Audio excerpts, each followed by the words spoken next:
We're continuing with our examples of finding x-intercepts for a quadratic. Okay, we know that y will be 0. Okay, so I'm going to substitute in 0 in the place of y. 0 equals 9x squared minus 25. Now this one doesn't have a linear term. So instead of ZPP this time, I think I'm just going to do square roots. I'm going to add 25 to both sides. And I'm going to divide both sides by 9.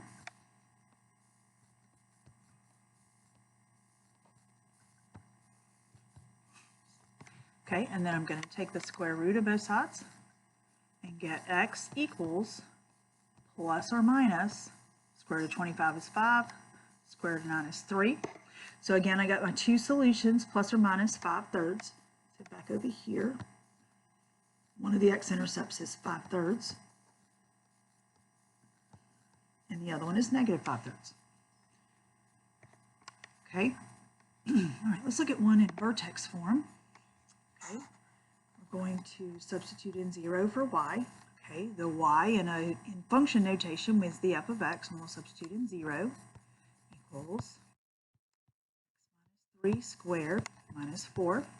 All right, now this one now looks like someone has sort of completed the square for us, so I'm just going to get the squared by itself, and we'll get the quadratic, the binomial squared by itself by adding 4 to both sides. And then I'm going to take the square root of both sides.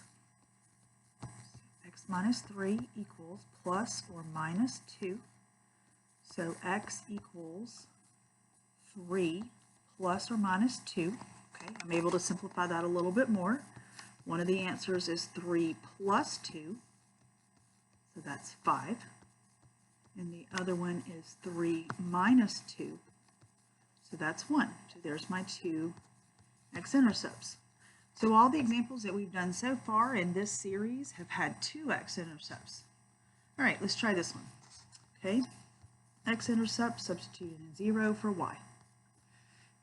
0 equals x squared minus 2x plus 10. Okay, we could try a zero product property, multiply to get 10, add to get negative 2. Okay, there are not going to be any numbers, so that means this is not going to factor, so zero product property is not going to work. Okay, taking square roots isn't going to work because it does have that linear term of negative 2x. So I think I'm going to go with the one that works for everything, which is quadratic formula. But as a reminder, we usually start out with a discriminant, b squared minus 4ac. Okay, so negative 2 squared minus 4 times 1 times 10. So 4 minus 40 is negative 36.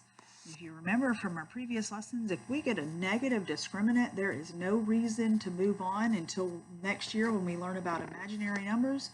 Okay, because our discriminant is negative, there can be no real solutions. Therefore, this has no real x-intercepts. In fact, move over here to Desmos for just a moment.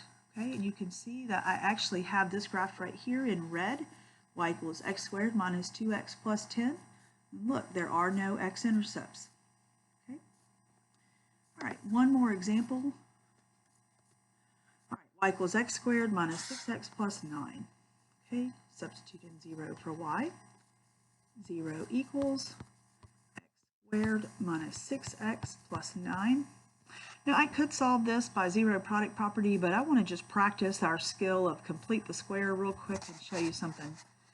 Okay, if we move the 9 to the other side, we'll have negative 9 equals x squared minus 6x. Okay, take half of negative 6 is negative 3, squared is 9. So add 9 to both sides and we'll have 0 equals x minus 3 squared. Take the square root of both sides. All right, now over here we would get on the left-hand side, okay, we would get plus or minus the square root of 0. Well, the square root of 0 is 0, and it's neither positive nor negative. So on this side, I just get 0 equals x minus 3. So x equals 3. I only got one y-intercept. sorry, x-intercept, my bad. Okay, so let's real quickly go look at the graph of that. Turn the red one off and turn the blue one on, and there it is. Okay, it only has that one x-intercept at 3, 0, which happens to also be the vertex of that parabola.